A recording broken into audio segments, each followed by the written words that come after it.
Hello and welcome to SKB Shots. IPL auction update 2 set 3 and 4లో ఏం జరిగిందో మాట్లాడుకుందాం. ప్రతిదీ స్టెప్ బై స్టెప్ మాట్లాడుకోవాల్సిన అవసరం లేదు, కానీ కొన్ని బేరాలు మాత్రం భలే జరిగాయి, కొన్ని బేరాలు అలా ఎలా వదిలేశారా అనిపి చెట్టుగా కూడా జరిగాయి. సెట్ 1 and 2 తాలూకు ఇంపాక్ట్ సెట్ 3 మీద ఉండింది, సెట్ 4 మీద ఉండింది, ఇంకా తర్వాత వచ్చే సెట్ల మీద కూడా ఇంపాక్ట్ ఉంటూనే ఉంటుంది. అండ్ ఈవెన్చువలీ ఒక సెట్ 7 దాకా వెళ్ళేసరికి డబ్బులు అందరి దగ్గర తక్కువగా ఉంటాయి. సో వచ్చే ప్లేయర్లకి కొంచెం డబ్బులు తక్కువగానే వస్తాయి. బట్ ప్రస్తుతానికైతే ఈ 2 సెట్లలో ఏం జరిగిందో లెట్స్ గెట్ స్టార్టెడ్.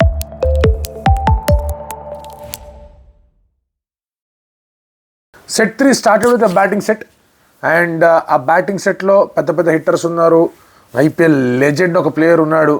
బట్ ఇనీషియల్గా హ్యారీ బ్రూక్ బాగానే వెళ్తుంది అనుకుంటున్న సమయంలో ఢిల్లీ క్యాపిటల్స్ వచ్చి వాడు మావాడన్నారు, అయిపోయింది, అక్కడితో సెట్ అయిపోయింది. దేవదత్ పడిక్కల్ అన్సోల్డ్. ప్రాబబ్లీ మళ్ళీ ఒకసారి మొత్తం ఆప్షన్ అంతా అయిపోయిన తర్వాత ఈ అన్సోల్డ్ ప్లేయర్స్ అందరూ కూడా మళ్ళీ యాక్సలరేటెడ్ బైలోకి వచ్చే అవకాశాలు ఉన్నాయి, కాబట్టి అప్పటిదాకా వెయిట్ చేయాల్సిన అవసరం కనిపిస్తుంది. ఐడెన్ మాక్రమ్ బేస్ ప్రైస్కి లక్నో సూపర్ జైంట్స్కి వెళ్ళాడు. లక్నో సూపర్ జైంట్స్ టీం చూస్తే కనుక అక్కడ మీకు పూరన్ ఉన్నాడు, మీకు పంత్ ఉన్నాడు, మీకు ఫుల్గా లెఫ్ట్ హ్యాండర్స్ దండిగా ఉన్నారు ఆ టీంలో. అక్కడ ఆస్పెక్ట్ చూసుకుంటే కనుక so definitely Markram top of the ఆర్డర్లో వెళ్తే కనుక కొంచెం కలిసి వస్తుంది అనే ఆలోచనలో ఉంటారు. So Markram probably there at the top of the order. ఆ తర్వాత David Warner has been unsold. David Warner is IPL legend boss, వేరే లెవెల్ లెజెండ్. అతను బ్యాటింగ్లో అదరగొట్టాడు, క్యాప్టెన్సీలో అదరగొట్టాడు. సరే లాస్ట్ 2-3 years ఫామ్ కొంచెం అటు ఇటుగా ఉండింది. No one has bid for him. Probably మళ్ళీ తర్వాత వచ్చినప్పుడు ఏమైనా డబ్బులు మిగిలాయంటే కనుక ఆలోచనలోకి వెళ్ళొచ్చు డేవిడ్ వార్నర్ గురించి. ఇప్పుడు ఇక్కడ తమాషా ఏం జరిగింది అంటే కనుక సిఎస్కే సడన్గా యాక్టివ్ అయిపోయారు. ఫస్ట్ 2 సెట్లలో కూడా అలా వచ్చారు, బట్ ఎక్కువ అయిపోతుంది కదా అని వదిలేశారు. ఇక్కడ మాత్రం యాక్టివ్ అవ్వడం మాత్రమే కాదు, వాళ్ళకి కావాల్సిన ప్లేయర్లు వాళ్ళతోనే ఉన్న ప్లేయర్ని తెచ్చుకోవడంతో పాటు ఒకప్పుడు వాళ్ళతో ఉన్న ప్లేయర్ని తెచ్చేసుకున్నారు. అండ్ ఈ ప్లేయర్ బాగుంటాడని చెప్పి అతన్ని తెచ్చేసుకున్నారు.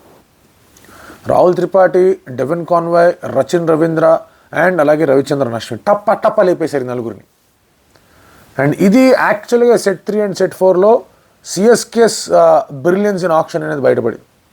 ముంబై ఇండియన్స్ పెద్దగా ఏమి చేయాలి, రిలాక్స్ అవుతూ కూర్చున్నారు వాళ్ళు, ఎందుకంటే వాళ్ళకి కావాల్సిన ప్లేయర్లు ఇంకా రాలేదు. RCB's let gone of a few people. అందులో కాన్వే కూడా ఒక ఇది ఆప్షనే, రచిన్ రవీంద్ర ఒక ఆప్షనే. ప్రాబ్లీ ఆర్టీఎం వాడుకుంటారు కదా అని చెప్పేసి చేయలేదేమో తెలియదు, కొన్నిసార్లు బిడ్డే చేయలేదు. DC tried, KKR tried, but Chennai was very very smart, టప్పని లేపేశారు. అండ్ చెన్నై గురించి ఆల్రెడీ మనం మాట్లాడుకున్నాం దట్ వాళ్ళకి కావాల్సిన ప్లేయర్ని వాళ్ళు భలే ఎంచుకుంటారు. అండ్ ఇదే ఈ ఆప్షన్లోనే కాదు, అంతకుముందు ఆప్షన్లో కూడా నడిచింది that players who they want ఆ బడ్జెట్లో ఎట్లా తీసుకోవాలో బాగా తెలుసు. ఆ సెటప్ బాగా వర్కౌట్ అయింది. Punjab also made some good deals. ఎట్లా అంటే సరే ఎల్ఎస్జీ మిచెల్ మార్ష్ అటు వెళ్ళిపోయాడు, పక్కన పెట్టండి. ఎస్ఆర్హెచ్ కూడా ట్రై చేసింది, బట్ ఇందేంటి ఎల్ఎస్జీకి మిచెల్ మార్ష్ అటు వెళ్ళిపోయాడు. అండ్ దెన్ జేక్ ఫ్రెజర్ మెకర్గ్ ఢిల్లీకి వెళ్ళాడు. పంజాబ్ డైరెక్ట్గా ఏకంగా 3.5-4 కోట్లే పెంచింది ఆర్టీఎం చేసిన తర్వాత. ఢిల్లీ ఇస్తాడు అవన్నీ కుదరవు అన్నారు. సో జేక్ ఫ్రెజర్ మెకర్కి వచ్చాడు. వాళ్ళ టీం కూడా స్ట్రాంగ్గా తయారవుతోంది. బట్ పంజాబ్ ఇక్కడ 2 ఆల్రౌండర్లు టప్పని లేపేశారు, మార్కస్ స్టాయినిస్ అండ్ అలాగే గ్లెన్ మ్యాక్స్వెల్. వీళ్ళిద్దరికీ కూడా ఆర్సీబీ ప్రయత్నం చేసిందా అనే క్వశ్చన్ మీరు వేస్తే కనుక మ్యాక్స్వెల్ కోసం ఏమాత్రం ప్రయత్నం చేయాలి. మార్కస్ స్టాయినిస్ని వదిలేశారు, అట్ 11 వదిలేశారు, ఇక్కడ బిడ్డే చేయలేదు. సో ఇది నాకు somehow I felt it's a crucial miss from RCB అని. ఎందుకంటే భలే బేరాలు ఈ 2 కూడా. But RCB had other plans. వాళ్ళది ట్విట్టర్లో కూడా చెప్పారు, కీప్ కామ్ అని కూడా చెప్పారు. అఫ్కోర్స్ ఆ తర్వాత వాళ్ళు కొన్ని బైస్ కూడా చేశారు, దాని గురించి మనం మళ్ళీ రేపు మాట్లాడుకుందాం టెస్ట్ మ్యాచ్ అయిపోయిన తర్వాత. బట్ ఈ పరిస్థితుల్లో మాత్రం సమ్హౌ చాలా టూ మెనీ మెంబర్స్ని వాళ్ళు వదిలేశారా అన్నట్టుగా కూడా అనిపించింది. దానికి కారణం ఏంటి అంటే వెంకటేష్ అయ్యర్ కోసం కేకేఆర్ అండ్ ఆర్సీబీ భలే కొట్టేసుకున్నారు, మామూలుగా కొట్టుకోవాలి, డిషుమే. అండ్ ఒక్కసారిగా వెంకటేష్ అయ్యర్ చూసి ఏంటిది నా కోసమేనా, వీళ్ళిద్దరా ఈ రేంజ్లోనా, 24 కోట్ల దాకా నేను వెళ్తున్నానా అని అతనే ఆశ్చర్యపోయి ఉంటాడు, ఇలా గిల్లుకొని ఉంటాడు. ఆ తర్వాత ఇంకేదో పార్టీ చేసుకొని ఉంటాడో, లేకపోతే ఫ్రెండ్స్తో ఎంజాయ్ చేసి ఉంటాడో, లేదంటే మళ్ళీ ఎట్లాగైనా సరే మోటివేట్ అవుదాం, మంచి అవకాశం వచ్చింది కదా అని చెప్పేసి ఇంకొంచెం ఫోకస్గా తయారై కమాన్ హిల్ బి ఆన్ అన్నట్టుగా అనుకుంటాడు. బట్ ఖచ్చితంగా ఇటువంటి బిడ్, ఇది ఎగ్జాజరేటెడ్ బిడ్ అనేది వెంకటేష్ అయ్యర్ ఎక్స్పెక్ట్ చేసి ఉన్నాడు. ఆర్సీబీ డిడ్ దట్ బికాస్ చాలామంది ప్లేయర్స్ని వాళ్ళు వదిలేశారు. ఆర్సీబీ దగ్గర మనీ ఉండింది, కేకేఆర్ దగ్గర మనీ లేదు. బట్ కేకేఆర్ వెంకటేష్ అయ్యర్ కోసం అంత బాగా ఎందుకు వెళ్ళారని ఒక డౌట్లు వస్తాయి. బట్ ఇమ్మీడియట్గా దాన్ని కాంపన్సేట్ చేసే విధంగా they have got 2 good buys. అది మనం కీపర్ బైస్ వచ్చినప్పుడు మాట్లాడుకుందాం. బట్ ఇక్కడ ఇంత హెవీగా వెళ్లాల్సిన అవసరమే ఉంది వెంకటేష్ అయ్యర్కి. ఆర్సీబీ వాజ్ డెస్పరేట్, ఎందుకంటే వాళ్ళు వదిలేస్తా పోయారు, ప్లేయర్లు దొరకట్లేదు, టాప్ ఆర్డర్ ఇండియన్ బ్యాటర్ కావాలి, ఏందబ్బా పరిస్థితి అనుకున్నారు, వస్తే బాగుంటుంది అనుకున్నారు. కేకేఆర్ కూడా అలాగే కావాలనుకున్నారు, వాళ్ళ దగ్గర నరేన్ ఉన్నాడు and they had Rinku Singh, కరెక్ట్గానే కనిపిస్తుంది, మధ్యలో ఎవరో ఒకరు రావాలి, Shreyas Iyer is not there, ఎలాగైనా సరే వన్ ఆఫ్ ద మెయిన్ స్టేజ్గా ఉన్నాడు వెంకటేష్ అయ్యర్, అతన్ని తీసుకుందాం అని చెప్పేసి అంత యాక్సలరేటెడ్ ఎగ్జాజరేటెడ్ బిడ్ అయింది. బీభత్సమైన రీతిలో కొట్టుకున్న తర్వాత ఇంకా ఆర్సీబీ వదిలేశారు. సో ఆర్సీబీ వదిలేసిన ప్లేయర్ల లిస్ట్ చూస్తే కనుక ఏంటి చాలా ఎక్కువ మందిని వదిలేస్తున్నారా అన్నట్టు కూడా అనిపించింది. బట్ ఆఫ్ కోర్స్ వాళ్ళ ఐడియాలు వాళ్ళకు ఉన్నాయి. ఆ తర్వాత జరిగిన దీంట్లో వాళ్ళు కొంత మంచి ప్లేయర్స్ని కొన్నారు and they had their logic to it. But somehow I felt ఇక్కడ ఇంకొంచెం స్మార్ట్గా వాళ్ళు ఆడుంటే బాగుండేదేమో అనిపించింది. సిఎస్కేని ఈజీగా వాళ్ళ ప్లేయర్ని కొనేసుకొని ఇచ్చారు మిగతా ఫ్రాంచైజీలు అందరూ కలిసి. పంజాబ్కి కావాల్సిన ప్లేయర్లు వాళ్ళు ఎత్తుకుపోయారు. ఢిల్లీ ఆఫ్ కోర్స్ బ్రూక్ని అండ్ అలాగే ఇక్కడ మీకు జేక్ ఫ్రేజర్ మేకర్ని ఎత్తేసుకున్నారు.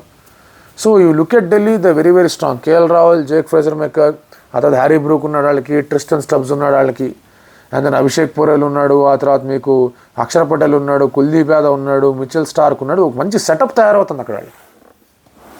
అదే లుక్ ఎట్ పంజాబ్ విషయంలో చూసుకుంటే కనుక వాళ్ళకి ప్రభసిమరన్ సింగ్ ఉన్నాడు, ఆ తర్వాత శ్రేయస్ అయ్యర్ వచ్చాడు వాళ్ళకి, అండ్ దెన్ వాళ్ళకి శశాంక్ సింగ్ కూడా ఉన్నాడు, ఆ తర్వాత గ్లెన్ మ్యాక్స్వెల్ని, మిచెల్ మార్ష్ని తీసుకున్నారు, they have Harshdeep Singh, they have Yuzvendra Chahal. So ఈ రేంజ్లో వాళ్ళ యాక్టింగ్లో వాళ్ళు ఉన్నారు అన్నమాట, ఆప్షన్లో వాళ్ళు ఉన్నారు. సో ఈ పరిస్థితుల్లో ఈ థర్డ్ అండ్ ఫోర్త్ బైస్లో as the focus is on David Warner. అతను ఎందుకు అన్సోల్డ్గా వెళ్ళాడు అని లాస్ట్ సీజన్ కానీ అంతకుముందు అతను హైదరాబాద్తో ఆడినప్పుడు కానీ is not in form. Hyderabad నుంచి బయటికి వెళ్ళాడు, ఢిల్లీకి పెద్ద రీతిలో కాంట్రిబ్యూట్ చేయలేకపోయాడు. సో ప్రస్తుతానికి టీమ్స్ వద్దనుకుంటూ ఉన్నారు. బట్ మళ్ళీ ఏదో ఒక టీం ఈవెన్చువల్గా పిక్ చేసుకుంటుందని అనుకుంటూ ఉన్నా. దానికి కారణం ఏంటంటే ఎవరో ఒకళ్ళకి ఇలాంటి మంచి ఎక్స్పీరియన్స్ బ్యాటర్ ఉండడం అనేది హెల్ప్ అవుతుంది. బట్ అతను ఎంతవరకు కాంట్రిబ్యూట్ చేస్తాడనే నమ్మకం ఎన్ని టీంలకు ఉంది అనేది చాలా పెద్ద ప్రశ్న. Aiden Markram should consider himself lucky that వచ్చింది అతనికి. ఎందుకంటే అతను ఫాము, అతని ఆట తీరు, అతను ఎక్కడ సెట్ అవుతాడు, అతనికి స్పిన్ వీక్నెస్ అనేది అన్సోల్డ్గా వెళ్తాడు అన్నట్టుగా అనిపించింది. Even SRH also did not do anything. Durban super joint class అని ఆడతాడు, అలాగే అక్కడ ఈస్టర్న్ కేప్కి మార్క్రమ్ ఆడతాడు, ఇక్కడ రివర్స్ అయింది అంతే. So Markram has gone to LSG, Mitchell Marsh has gone to LSG. వాళ్ళు మంచి మిడిల్ ఆర్డర్ కుక్ చేస్తున్నారు, వాళ్ళు వేరే లెవెల్లో సెటప్ చేసుకుంటున్నారు వాళ్ళు కూడా. అండ్ దెన్ రాజస్థాన్ రాయల్స్ కూడా వాళ్ళు ప్రయత్నించినా వాళ్ళకి వర్కౌట్ కాల. ఎందుకంటే వాళ్ళు అశ్విన్ కోసం బాగానే ప్రయత్నించారు. There was a lot of fight CSK and అలాగే సిఎస్కే అండ్ అలాగే ఆర్ఆర్, కొంతవరకు RCB. But CSK and RR మాత్రం చాలా గట్టిగా పోటీ పడ్డాయి. RR definitely needs bowlers. Chahal ఎలాగో వెళ్ళిపోయాడు, ఖచ్చితంగా వాళ్ళకి అశ్విన్ కావాలనుకున్నారు. బట్ నేను మొదటి నుంచి చెప్తూ ఉన్నా అశ్విన్ టు సిఎస్కే అనేది జరగబోతోంది అని. అండ్ దానికి అనుగుణంగా ముందే వీళ్ళకి చాలా తక్కువ అమౌంట్లో వీళ్ళు వచ్చేసారు. 13.6లో మీకు కాన్వే వచ్చాడు, రాహుల్ త్రిపాఠి వచ్చాడు, రచిన్ రవీంద్ర వచ్చాడు. ఈ మూడు అనేది you're getting them for an average price of 4.5 crores అనేది వేరే లెవెల్ డీల్ అది. అండ్ అశ్విన్ 9.75 ఎలాగో వచ్చాడు. నువ్వు చెన్నై సూపర్ కింగ్స్ టీం కూడా చాలా స్ట్రాంగ్గా రెడీ అవుతాం. సో ఈ third and fourth set of థింగ్స్లో ఖచ్చితంగా ఈ బేరాలు ఏవైతే ఉన్నాయో కొన్ని సర్ప్రైజులు చేసాయి, కొన్ని షాక్ చేసాయి, కొన్ని అయితే వేరే లెవెల్ జీనియస్ రీతిలో ఆడారన్నట్టుగా కూడా తెలిసింది. కొన్ని అయితే ముందే ఫిక్స్ అయినప్పుడు ఆ ప్లేయర్ని ఎట్లా తెచ్చుకోవాలి, ఏ విధంగా ఆడాలి, ఎక్కడ సైలెంట్గా ఉండాలి, ఎక్కడ కొంచెం గివ్ అవేలు చేయాలనేది కూడా చేశారు Chennai super Kings. RCB did try, but somehow ఇంత అమౌంట్ కన్నా ఎక్కువ అక్కర్లేదని కొంతమంది మీద క్యాప్ పెట్టుకున్నారు. దానివల్ల వెంకటేష్ అయ్యర్ మీద అంత బాగా వెళ్లాల్సి వచ్చిందా, దాని తాలూకు ఇంపాక్ట్ ఆ తర్వాత వాళ్ళు ఫిల్ సాల్ట్ కానీ, జితేష్ కానీ, జాష్ హేజల్వుడ్ కానీ వాళ్ళ కోసం ప్రయత్నం చేసినప్పుడు కూడా పడిందా అనే దాని గురించి మనం నెక్స్ట్ వీడియోలో మాట్లాడుకుందాం. Mumbai Indians they are just waiting చూస్తున్నారు ఎవరు వస్తారు, ఏంటి పరిస్థితి, ఎక్కడున్నారు, ఏంటి కథ అని చెప్పేసి. సో నెక్స్ట్ ఇంకా కీపర్స్ సంగతి కూడా మాట్లాడుకోవాలి. ఎస్ఆర్హెచ్ ఇషాన్ కిషన్ కోసం బిడ్ చేశారు, అలాగే క్వింటన్ డికాక్ అండ్ అలాగే రామలాల్ గుర్బాజ్ చాలా తక్కువ మంది కోల్కతా నైట్ రైడర్స్కి వెళ్ళారు. దాని గురించి will talk in the next 2 sets. అది ఇంక రేపు మాట్లాడుకుంది. ఇక్కడ నాకు అర్ధరాత్రి అయిపోయింది, రేపు కలుస్తా. Till then.